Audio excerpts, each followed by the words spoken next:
Alors, oui, monsieur. Oui, il me semble que vous avez mis le doigt sur une chose importante. D'une part, avec l'exemple que vous avez donné pour le chemin vers la gare, là, c'est une activité autonome. Et il y a précisément, me semble-t-il, l'importance de développer autant que possible des activités autonomes pour ne pas être dépendant de l'assistance qu'on va percevoir dans différentes circonstances.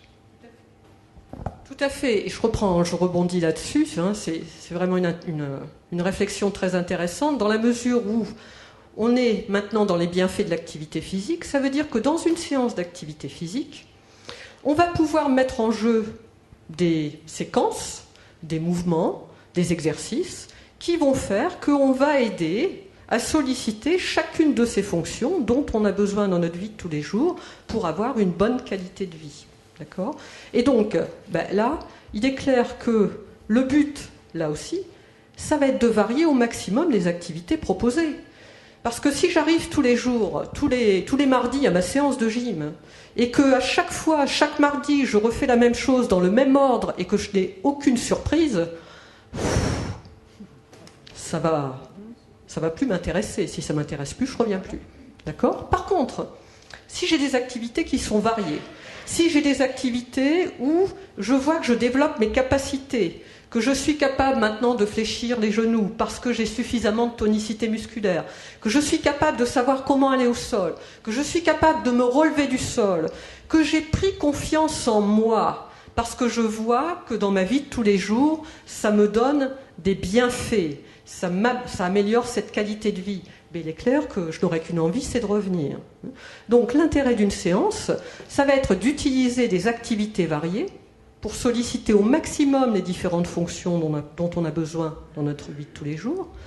Ça va être de tenir compte des différences de chacun, parce qu'une activité qui se pratique en groupe, c'est quand même plus intéressant qu'une activité qui se pratique tout seul à domicile. Déjà, on sort de chez soi, on rencontre d'autres gens, on apprend à connaître d'autres personnes, et peut-être que ça va déclencher quelque chose style, oui, on va à la séance de gym le mardi matin, mais peut-être que, tiens, on n'irait pas marcher ensemble le vendredi après-midi, et hop, c'est parti. D'accord ? Donc, il peut y avoir effectivement cette rencontre, ce lien social qui va être fondamental, au travers de séquences où on va peut-être mettre en lien des personnes par 2, par 3, par 4, tout un groupe. Et là, encore une fois, on va stimuler ces fameuses connexions. Donc, très intéressant là-dessus. Et tenir compte des différences de chacun, ça veut dire que tout le monde ne va pas forcément faire la même chose en même temps. Parce qu'on n'a pas tous les mêmes capacités, parce qu'on n'a pas tous la même histoire de vie. D'accord ? Donc ça, il faut en tenir compte. Et ça, c'est le rôle et c'est le métier de l'animateur que de distinguer et de savoir comment adapter ce qu'il va proposer en termes de séquences pour que tout le monde s'y retrouve. Qu'on soit mis en difficulté, il n'y a pas de souci. Que l'on soit mis en échec, là, il y a un gros souci.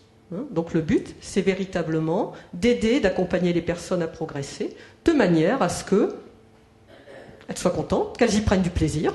C'est quand même fondamental, pratiquer l'activité dans le plaisir, dans la convivialité, rencontrer des gens et entretenir, voire améliorer, parce que c'est vrai à tout âge, on peut toujours améliorer ses capacités, pas forcément juste les conserver.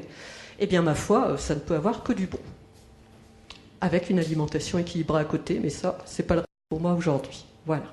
Donc, intérêt, parce que le but, l'objectif final dans une séance, c'est que les personnes soient autonomes, c'est-à-dire qu'elles sachent pourquoi elles font ce mouvement-là, pourquoi je leur fais faire des flexions ici, parce que je leur dis, c'est pour renforcer mes quadriceps, les muscles de mes cuisses, parce que j'en ai besoin, ne serait-ce que déjà pour marcher. Et si, dans les grands vieux, on voit que les personnes, vous connaissez, les personnes n'arrivent plus à soulever les pieds du sol en marchant, par exemple, butent dans la marche, c'est surtout parce qu'elles n'ont plus cette tonicité suffisante qui leur permet de lever le pied. Et donc là aussi, très fort risque de chute. Donc c'est être autonome, savoir pourquoi je fais tel mouvement, pourquoi je m'étire de telle façon, quel muscle solliciter, ça m'apporte quoi dans ma vie de tous les jours. Et ça, c'est fondamental. Une fois qu'on a compris ça, on peut continuer jusqu'à 100 ans, 110 ans, il n'y a aucun souci. Voilà. En dehors, bien entendu, des aspects pathologiques, c'est clair.